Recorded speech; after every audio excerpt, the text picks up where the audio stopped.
Seamos bienvenidos a una nueva edición del programa Tiempo Real en Andina Online. Esta vez estamos con el doctor Pedro Angulo, decano del Colegio de Abogados de Lima, para tratar con él un tema que sin duda ha generado mucho cuestionamiento en la semana pasada. Vamos a tratar el tema del valor de la jurisprudencia en la justicia peruana a partir del caso de este conocido conductor de televisión, Eduardo Giatone, que atropelló a una señora allá en el año 2012. Sí, a ver, espera un momento. Ahí está. Atropelló en agosto del 2012 a María Elena Coronado. No solo la atropelló, le causó la muerte. En una primera instancia decretaron 4 años de prisión efectiva. Él se declaró prófugo de la justicia, no se presentó. Ahora el Poder Judicial ha cambiado esa sentencia a 4 años de prisión suspendida. Entonces esto ha generado una serie de críticas de parte de la ciudadanía. Incluso el propio presidente del Poder Judicial, Duberry Rodríguez, ha señalado que el caso merecía una respuesta más dura y más drástica. Esto nos lleva a pensar como ciudadanos cuál es el valor de la jurisprudencia en la justicia peruana, cómo así una sala o un juez puede cambiar de decisión en un tiempo tan corto, y qué elementos sobre todo puede llevar al cambio de esa decisión, cómo a una persona se le decreta prisión efectiva, es más, con el agravante de que se da la fuga, es prófugo de la justicia y al poco tiempo se le premia prácticamente con una prisión suspendida. Todo esto lo vamos a tratar con el doctor Pedro Angulo, decano del Colegio de Abogados de Lima. Doctor Angulo, muy buenas tardes. Muy buenas tardes, muchas gracias por la invitación. Bueno, ya hemos hecho la introducción. Como decano del Colegio de Abogados de Lima, abogado, ¿qué tiene que comentar al respecto? Bueno, para hacer recordar a las personas, de repente algunos no han seguido la información, de lo que se trata es de que este señor estuvo conduciendo a velocidad, ¿no? Si bien es cierto, se dijo que era 90 kilómetros por hora, no se pudo demostrar, pero sí era una velocidad inapropiada para el caso, porque él, cuando dice que el accidente se produce porque lo cierran, y la realidad es que hay muchos que dicen me cerraron, pero el problema es que cuando lo cerraron y ellos se desvían hacia un lado, se estrellan con varias cosas, atropellan personas. ¿Y eso por qué? Porque iban a excesiva velocidad, es decir, a una velocidad a la cual ellos no iban a controlar el vehículo si es que precisamente alguien frenaba, con el agravante además de que estaba lloviznando. Y todas las personas que conducimos sabemos que cuando llovizna o llueve, uno tiene que ser más prudente en la velocidad que lleva, porque el auto se va a resbalar, las llantas van a resbalar. Ahora, no solamente fue esta acción, sino que él atropella como resultado de su virar y frenar, y atropella a la señora. Esta señora queda herida y a los días muere, pero además él sale del vehículo y la jala a la señora y después se va. No la deja en el sitio y se va. Exacto, de lo que estamos hablando es de dos figuras, ¿no? Uno es el tema culposo, ¿no? Y lo otro es el abandono o omisión de indolencia culpable. Es otro tipo penal, que quiere decir el que omite prestar socorro a una persona que ha herido o incapacitado. Es decir, no solamente estaba el tema del atropello, que lo había hecho de manera culposa, sino que ya dolosamente abandona a la persona que ha incapacitado. La especulación es que él había estado en estado etílico y no quiso que inmediatamente se le hagan los exámenes, porque eso iba a elevar la sanción. No se sabe si esto ocurrió o no, pero tampoco a ciencia cierta se puede decir que no ha sucedido, ¿no? Y eso es lamentablemente lo que se dice en la última sentencia. Se expresa que justamente ahí vamos. No había sucedido, ¿no? Y la realidad es que se trata, como vemos, pues de un caso donde hay indolencia, ¿no? En el segundo momento, luego de una culpa, o diríamos como que inexcusable, porque él como conductor sabe que tiene que ir a una velocidad prudente cuando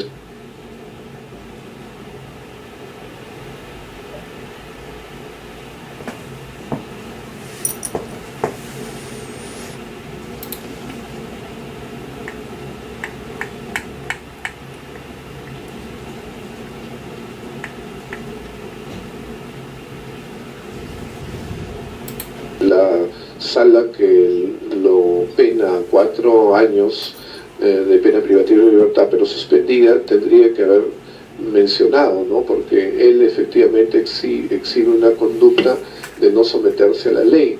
Entonces teóricamente no debería de ser premiado, ¿no? Entre comillas, como se puede entender.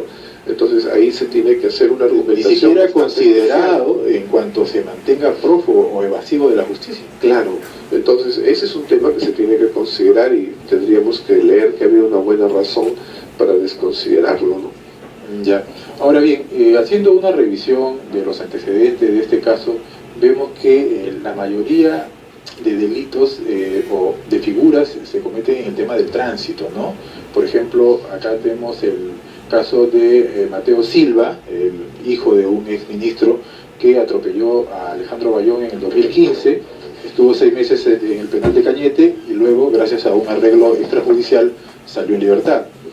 El caso del fotógrafo Ivo Dutra, lamentablemente fallecido por culpa de una Custer conducida por el chofer Weiner Guamán Sánchez en el 2011, que le dieron 13 años de prisión, pero luego la bajaron a 10.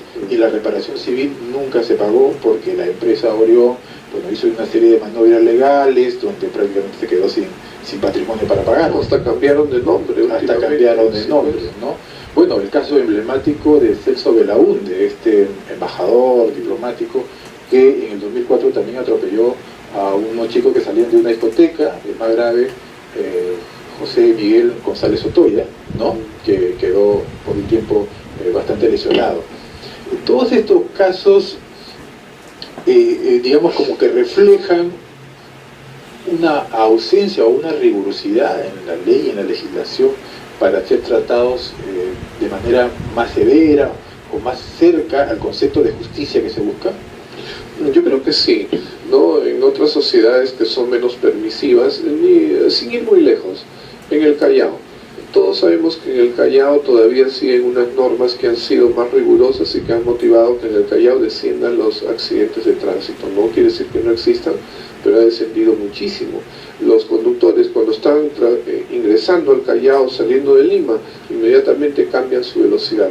La pregunta es, ¿por qué allí puede funcionar eso y por qué en Lima no? ¿Por qué en Lima no quiere? Claro, es la multa, por supuesto, el temor a la multa. La sanción y sobre todo económica. La realidad es que podríamos hacerlo, yo no sé por qué las autoridades no lo hacen, qué es lo que respetan tanto, o qué, no sé, consideraciones en su, digamos, la visión que la sociedad tiene de ellos y que no debería de mejorar en la encuesta. No sé cuál es el motivo por el cual no se ingresa a realmente actuar como se debería en el tema del tránsito. No se está resolviendo y esto pasa ya años y años que vemos que suceden los mismos accidentes. Bueno, en todo caso, Dios no lo quiera, ninguna familia debería tener este problema de un familiar atropellado, muerto por un atropello. ¿Qué consideraciones, como decano del Colegio de Abogados, podría usted hacer a las familias que atraviesan esta mala experiencia? ¿Cuáles son los presupuestos mínimos que hay que tener presente de manera legal para enfrentar esta situación? Bueno, lo principal sería asesorarse, ¿no?, en forma debida para tratar de que sea un especialista en estos temas de tránsito el que asuma la asesoría, ¿no?, la defensa del derecho que les asiste, porque de no hacerlo así, de repente, pues la otra parte a veces tiene posibilidades económicas y pueden hacer una faena que les salga ventajosa. Una recomendación podría ser acudir al mismo Colegio de Abogados, porque ahí nosotros tenemos un registro de las comisiones que al interior funcionan y sabemos quiénes son los especialistas que trabajan en esas comisiones y se les puede recomendar. Ah, mira, muy interesante. Ahora bien, digamos, se habla mucho de mantener una autoridad única del transporte, ¿no?, de ordenar el tráfico. Desde el punto de vista legal, ¿cuál podría ser el aporte del Colegio de Abogados o del gremio de abogados? Bueno, nosotros lo que podríamos hacer es iniciar una discusión, convocar a un evento en el cual estén presentes, por ejemplo, las municipalidades, la Policía Nacional, también algunas, de repente, autoridades, algunos congresistas, tendría que ingresarse dentro de una reforma. Ya este tema no se le toca. Y lamentablemente todo el tiempo está muriendo gente y las estadísticas aumentan, no disminuyen. Así es, claro, pues sí. Nos hemos convertido ya, creo que la mayor cantidad de muertos es por accidente de tránsito. Sí, es grave. Bueno, ahora bien, en cuanto a la reforma del transporte, ¿qué modificaciones debería hacerse al Código Penal para que las responsabilidades en esta actividad sean más justas y eficientes? Bueno, yo pienso que aquí, para un caso así, de estas personas que rehuyen a la justicia a pesar de la sanción, tendría que darse una persecución bastante técnica, tal como la policía está realizándola en relación a delincuentes, que inmediatamente inclusive hasta se ofrece recompensas, porque no podemos permitir que en un tema que todavía no resolvemos y que es delicado porque está en juego la vida humana, se sigan conduciendo las personas como les da la gana, ¿no? Aquí hay un irrespeto tremendo a la vida de los demás. O sea, aquel que conduce se siente dueño de la pista, no le interesa que otros circulen ni que personas puedan cruzar, no se preocupan, ¿no? Entonces, definitivamente, yo diría que también se debería dar para todas las personas que incurren en este tipo de delitos, que se les impida de por vida conducir, tal como en la sentencia primero se le había dado a este señor Saetone, ¿no? Al margen de los 4 años, de por vida él no iba a conducir. En la nueva sentencia, al margen de que se dice 4 años pero suspendida, no va a conducir durante el tiempo que cumpla la pena. Claro. O sea, está cambiando la situación. Si fuera más severo, hay personas que creen que la severidad de la norma no importa nada ni mejora, no es cierto. Todas las personas sabemos que cuando hay una amenaza, uno deja de hacerlo por temor a la amenaza. Eso le sucede a los niños, que pensemos que ahora evolucionamos y que no nos interesan las normas. Eso es absolutamente falso. Bueno, justamente el mensaje errado y lamentable que da este tipo de casos y los que hemos leído hace un momento es de la sensación de que la justicia no es igual para todos, ¿no? Que hay gente de primer nivel, de segundo nivel, que hay gente que tiene corona para la justicia, y eso de alguna manera desalienta al ciudadano.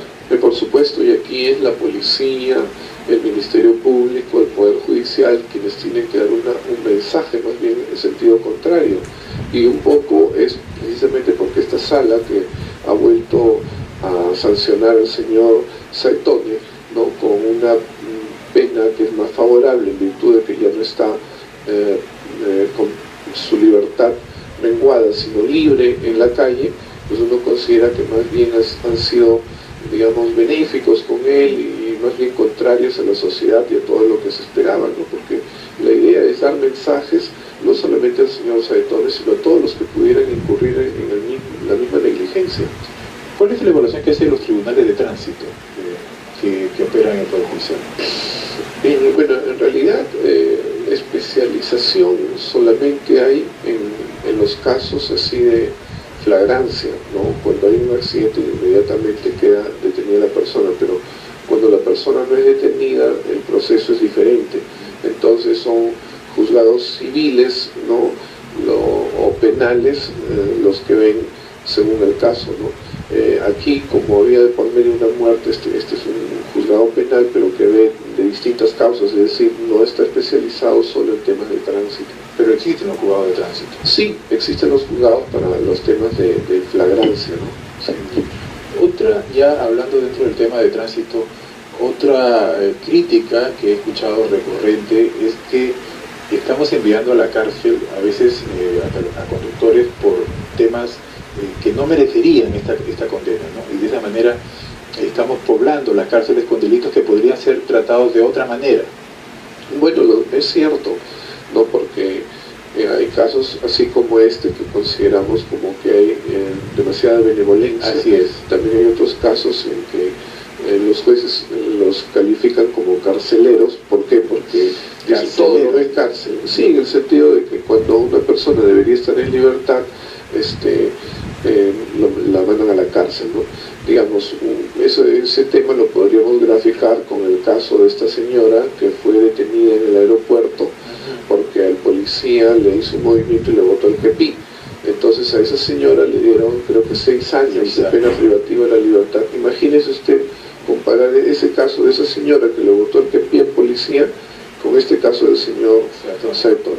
No sé, no tiene comparación, sin embargo ella fue. Es verdad que ya había un mandato, una norma realmente equivocada, desproporcionada, la norma en sí mismo, pero los jueces tienen la posibilidad pues de buscar una salida, ¿no? Racional, razonable en el caso concreto. Ahí, por ejemplo, había cosas que discutir. No era cierto que todo estuviera claro, porque aparentemente el mismo policía tuvo una actitud provocadora para con ella al acercársele más de cierta distancia en la cual podemos conversar las personas que no nos conocemos. Él se puso en un nivel de cercanía que es ya propio de intimidad, entonces ella lo rechaza, no rechaza la intervención policial, sino la cercanía que en ese momento el policía. Entonces ese era un tema a discutir, se había habido una provocación, pero no se cerraron a eso. Bueno, también tuvo una mala asesoría la señora y definitivamente pues eso perjudicó todo, ¿no? Bueno, doctor Angulo, se me viene a la mente un caso que es recurrente en los últimos tiempos. El policía de tránsito que detiene un automóvil, ¿no? El conductor que procede a grabar la intervención. El policía se molesta. Ahora, explíqueme bien, ¿un conductor tiene derecho a grabar su intervención, la intervención que le hace un policía? ¿El policía debe respetar ese derecho? ¿Cuáles ahí los deberes y derechos en esa situación? Ya, bueno, digamos como que ese tema en sí no está normado, ¿no? En general lo que se protege es la intimidad de las personas. Por ejemplo, que me graben dentro de mi casa es algo que estaría prohibido. Ahora diríamos, ¿no? Suponiendo que la subjetividad de un conductor está en una vía pública y de repente hay una intervención policial. Se supone que el conductor considera que esa intervención es injusta, indebida, y entonces como una manera de defensa para tener un documento posterior empieza a grabar. La realidad es que el policía es una autoridad pública, está sometida a vigilancia y control, y en su momento podrían ser los superiores lo que estimen si es que la intervención estaba bien o mal. En todo caso, no hay una prohibición a grabar esa intervención. El ciudadano podría tratar de protegerse si es que considera, ¿no? Y sobre todo si es verdad que es injusta la intervención policial. Si el policía es grabado, bueno, a su vez el policía también lo podría grabar al otro, ¿no? Porque la policía graba, claro, entonces graba. Sí, porque todos estos conductores que han sido detenidos por haber ofrecido una coima eran grabados por la propia policía. Sí, porque ¿qué es lo que pasa? Que a veces cuando no se le ha hecho eso, el pedido, sino que simplemente se le está pidiendo sus documentos porque se ha detenido mal, o se considera que podría estar en estado etílico por ciertos signos, a veces la persona luego denuncia al policía más bien diciendo que le han pedido plata a pesar de que no se lo ha pedido. Entonces la policía lo hace como un medio de tener un elemento que indique que su intervención fue conforme a ley. Correcto. Entonces el ciudadano, si considera que hay una ilegalidad, podría grabar la intervención policial, no habría ningún problema. Bueno, en todo caso, la aclaración a través de estas ondas es que el policía debe respetar la decisión del conductor de grabar la intervención. Sí, está en su derecho. No habría por qué no hacerlo, claro, no hay una prohibición. Pero claro, los casos que se escucha es que el policía se molesta, se pone tenso, ¿no? Sí. Como si fuera eso una prohibición o estuviera mal. No está mal. Y finalmente es la persona que es intervenida la que también se graba a sí misma, ¿no? No es que está grabando solamente el policía. Bueno, doctor Angulo, cambiando de tema, hace algunos meses, a propósito de la dación de estos decretos legislativos por parte del Ejecutivo, se creó el registro de abogados sancionados, ¿no es cierto? Sí. Esta era una propuesta ya de larga data que venía de hace mucho tiempo. ¿Cómo ha tomado el Colegio de Abogados este registro? ¿Cuál va a ser su colaboración? Y sobre todo, ¿qué autocontrol institucional se hace para evitar abogados que hayan incurrido en delitos de corrupción o ciertos delitos profesionales? Bien, bueno, Bueno, en principio el Colegio de Abogados ha tomado con bastante prudencia y moderación el tema. Es verdad que han habido colegas dentro del colegio, algunos colegas así con voces discordantes, diciendo que no se debe hacer eso, que por qué lo tendría que hacer el Ministerio de Justicia, pero la realidad es que todos los colegios tenemos una oficina o una dirección, como en el caso del Colegio de Abogados de Lima, de ética, donde se reciben quejas en relación a la conducta de los abogados cuando hacen defensa, que es lo que principalmente se investiga, pero también las conductas de relación que suponen en un momento dado el desprestigio, ¿no?, de la orden en sí misma. Entonces se reciben esas quejas y se sancionan. Nosotros las publicamos a veces en el Diario Oficial del Peruano o también en nuestra página de intranet, es decir, hacemos público. ¿Qué es lo que ha sucedido en el tiempo? Que todos los colegios hacen lo mismo. No hay un ocultamiento, pero el registro que ha conformado el Ministerio de Justicia tiene la ventaja de que ellos pueden recopilar a nivel nacional, sin gasto de los colegios, toda la relación de los abogados sancionados y ponerla a consulta de los ciudadanos libremente, de tal modo que un ciudadano acceda a conocer que hay un abogado que de repente puede estar conversando con él para llevarle su caso, pero que tiene malas prácticas, que probablemente con él también podría sorprenderlo o perjudicarlo. En ese sentido, para nosotros es sano y bueno que la ciudadanía pueda enterarse de quiénes son los abogados que en realidad no le dan lustre al colegio al que pertenece, sino que lo perjudican, porque cuando un abogado asume mala conducta y está colegiado en el Colegio de Abogados de Lima o en otros colegios, en realidad desmerecen al colegio, lo dejan mal, las personas desconfían. Por el contrario, si las personas ven que esas inconductas que no se pueden evitar porque están en la mente de cada persona y su voluntad, son sancionadas, evidentemente eso va a dar confianza a la ciudadanía para en ese colegio donde se sanciona a los abogados que incumplen con su oficio, con su profesión, con su juramento, puedan confiar y puedan acceder a contratar y entrar en distintas formas de asesoría con los abogados que conforman ese colegio. Entonces nosotros estamos de acuerdo, es más, hemos sido el primer colegio que envió la redacción de los sancionados el año pasado, 2016, al registro del Ministerio de Justicia. No hay ningún problema. Es más, hace poco yo estuve en Costa Rica y me enteraba que en los últimos 3 años en el Colegio de Abogados de Colombia habían sancionado a más de 8.000 abogados. En 3 años. En 3 años, más de 8.000 abogados. Es decir, no es una competencia de por quién sanciona más, pero si hay inconductas que deben ser sancionadas, entonces nosotros lo vamos a hacer. Ese es el mandato que tenemos precisamente para conservar el prestigio de aquellos que sí se comportan bien con sus clientes. Había una crítica o una observación en el sentido de que las sanciones que estableció un colegio de abogados solamente quedaban en esa jurisdicción, a ese distrito judicial, que el abogado sancionado podía ir a otro colegio de otra jurisdicción y seguir ejerciendo, con lo cual como que le sacaba la vuelta a la sanción. Muy buena pregunta.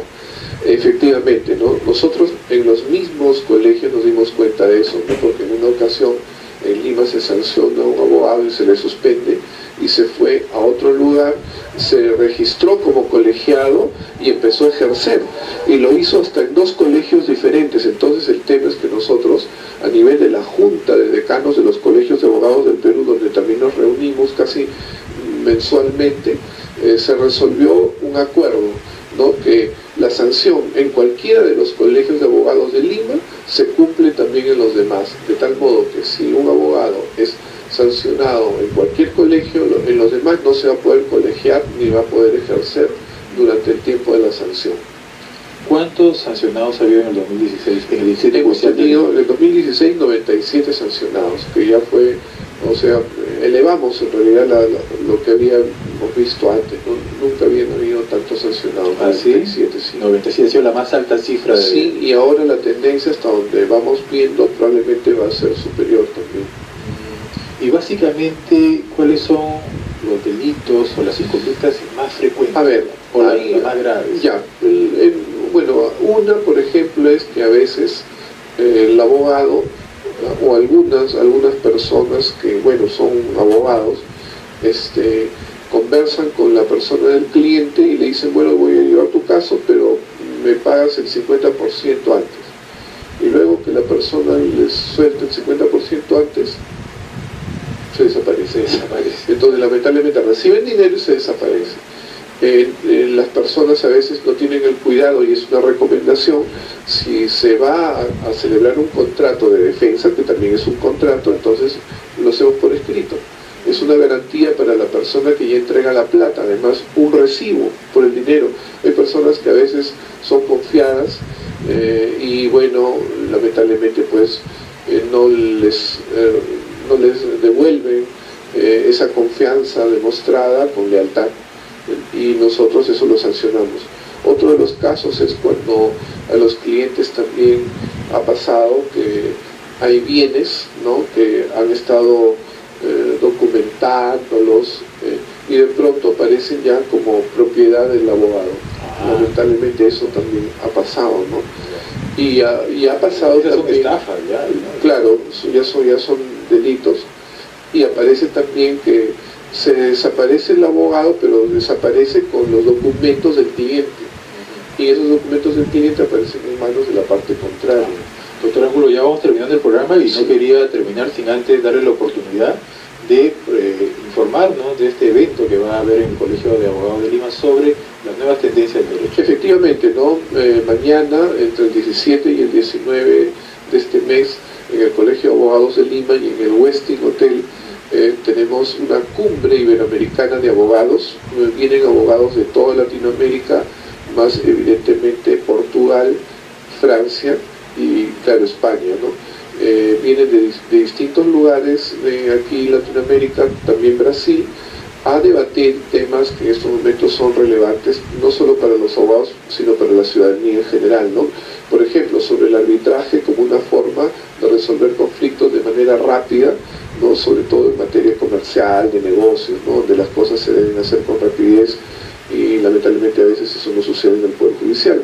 Igualmente, temas como la seguridad ciudadana, ¿no?, las nuevas formas de delito, la criminalidad organizada, que tienen que ser enfrentados, son retos de la modernidad, ¿no? El tema de la ética de los abogados, ¿no? El abogado sabe que tiene que asumir una conducta ética. Nosotros estudiamos aquello que es la temeridad, la malicia, el dolo.